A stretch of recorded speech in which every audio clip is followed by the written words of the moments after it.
guys, welcome back to our channel. Let's start with powerful phrasal verbs. Break through, தடையை உடைத்து வெற்றி பெறுதல்.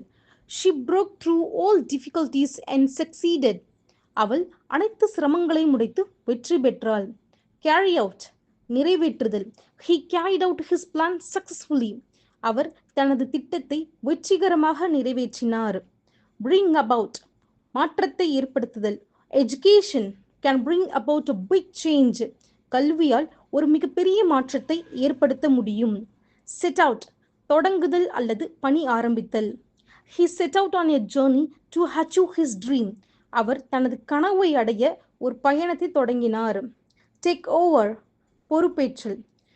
Hi guys, இந்த வேர்ட்ஸ்க்கான சென்டென்ஸை நீங்கள் கமெண்ட் பண்ணுங்கள். Thank you.